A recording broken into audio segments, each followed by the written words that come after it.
ತುಮಕೂರಿನ ಮಹಾತ್ಮ ಗಾಂಧಿ ಜಿಲ್ಲಾ ಒಳಾಂಗಣ ಕ್ರೀಡಾಂಗಣಕ್ಕೆ ಗೃಹ ಸಚಿವ ಜಿ ಪರಮೇಶ್ವರ್ ಅವರ ಹೆಸರನ್ನ ಮರುನಾಮಕರಣ ಮಾಡಿರುವುದನ್ನು ವಿರೋಧಿಸಿ ಬಿಜೆಪಿ ಜಿಲ್ಲಾ ಘಟಕ ಪ್ರತಿಭಟಿಸುತ್ತದೆ.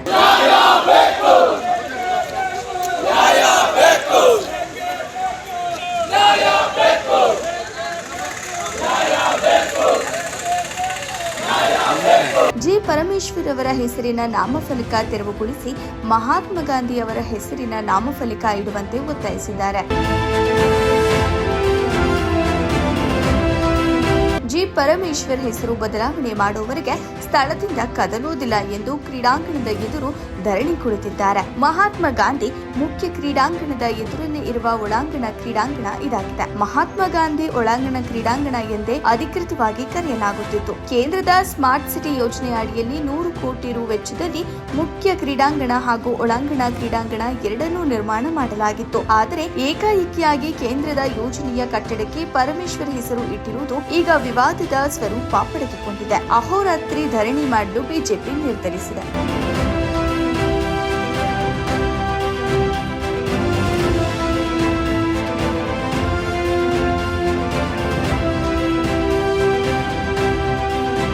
ನಮ್ಮ ಮಹಾತ್ಮ ಗಾಂಧೀಜಿ ಸ್ಟೇಡಿಯಂ ಸುಮಾರು 100 ವರ್ಷ ಇತಿಹಾಸ ಇರುವಂಥ ಒಂದು ಸ್ಟೇಡಿಯಮ್ಮು, 50 ವರ್ಷ. ಅದಕ್ಕೆ ಮಹಾತ್ಮ ಗಾಂಧೀಜಿಯವರು ಇಲ್ಲಿ ತುಮಕೂರಿಗೆ ಬಂದೋದಂಥ ಸಂದರ್ಭದಲ್ಲಿ ನಾವು ಒಂದು PU ಕಾಲೇಜ್ ಗ್ರೌಂಡು ಮತ್ತು ಇದನ್ನು ಎರಡೂ ಕೂಡ ವಿಶೇಷ 1978 ಇದನ್ನು ಪ್ರಾರಂಭ ಆಗಿದ್ದು ಸ್ಟೇಡಿಯಮ್ಮು.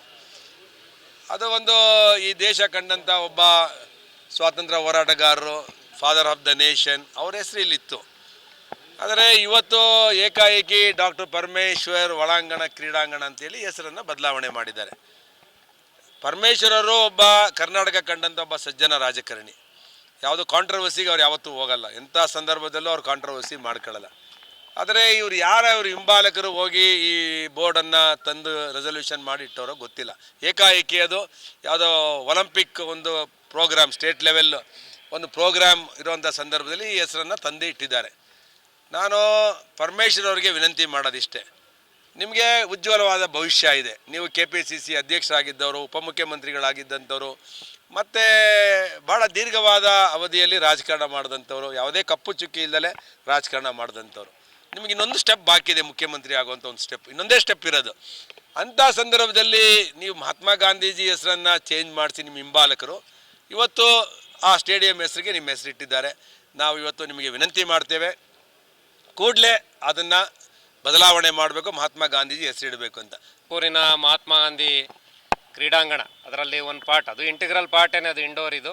ಇದು ಪಬ್ಲಿಕ್ ಸೆಂಟಿಮೆಂಟ್ಸ್ ವಿರುದ್ಧವಾಗಿ ನೀವು ಯಾರೇ ಪಬ್ಲಿಕ್ನ ಕೇಳಿ, ಯಾವ ಕ್ರೀಡಾಪಟು ಹೆಸರು ಮತ್ತೊಂದು ಏನೋ ಅದಿದ್ದರೆ ಯಾರು ಏನು ತಕರಾರ್ತಿಲ್ಲ. ಆದರೆ ಇದು ಏಕಾಏಕಿ ಮಾಡಿ ಸುರೇಶ್ ಗೌಡ್ರಿಗೂ ನಮಗೂ ಇವತ್ತು ಇನ್ವಿಟೇಷನ್ ಇಲ್ಲ, ಇನ್ವಿಟೇಷನಲ್ಲಿ ಆ ಪಾಯಿಂಟ್ ಇಲ್ಲ, ಇದಾದಮೇಲೆ ಏನಾರು ತೆಗೆದವ್ರೇನೋ ಗೊತ್ತಿಲ್ಲ, ಬಟ್ ಆ ಬೋರ್ಡ್ ಇದೆ ಅಲ್ಲಿ. This is against the public sentiments. ಈಗ ಸುರೇಶ್ ಗೌಡ್ರು ಹೇಳಿದ್ದೆ ತಿರ್ಗಾ ಎಂಡರ್ಸ್ ಮಾಡಿ ಹೇಳ್ತೀನಿ, ಪರಮೇಶ್ವರ್ ಅವರು ಒಂಥರ ಸಜ್ಜಾರ ರಾಜಕಾರಣಿ, ಇದು ಅವಶ್ಯಕತೆ ಇರಲಿಲ್ಲ. ಯಾರೋ ಅಧಿಕಾರಿಗಳು ಮತ್ತು ಬಟ್ಟಂಗಿಗಳು ಅವ್ರನ್ನ ಮೆಚ್ಚೋಕ್ಕೆ ಇದನ್ನು ಮಾಡಿ ಇವತ್ತು ಅವ್ರಿಗೆ ಇದೊಂದು ಬ್ಲ್ಯಾಕ್ ಮಾರ್ಕ್ ಆಗಿದೆ. ಅದರಿಂದ ನಾವೆಲ್ಲರೂ ಕೂಡ ಇವತ್ತು ಧರಣಿ ಮಾಡಿರೋಂಥದ್ದು. ಇದು ಪಬ್ಲಿಕ್ ಸೆಂಟಿಮೆಂಟ್ಸ್ನ ಎಲ್ಲ ಮನಸ್ಸಲ್ಲಿ ಬಾಯಲ್ಲಿ ಇಟ್ಕೊಂಡು ಕೂತ್ಕೊಳ್ಳೋದು, ಈಚೆಗೆ ಬರಲೇಬೇಕಲ್ಲ. BJP ಒಬ್ಬ ಜವಾಬ್ದಾರಿತ ಅಪೋಸಿಷನ್ ಪಾರ್ಟಿಯಾಗಿ ಇವತ್ತು ಇದನ್ನು ಪಬ್ಲಿಕ್ಸ್ ಏನು ತಲೆಯಲ್ಲಿ ಇಟ್ಕೊಂಡಿದ್ರು ಅದನ್ನು ನಾವು ಈಚೆ ಹಾಕಿದ್ದೀವಿ ಇವತ್ತು ಪ್ರತಿಭಟನೆ ಮಾಡಿ.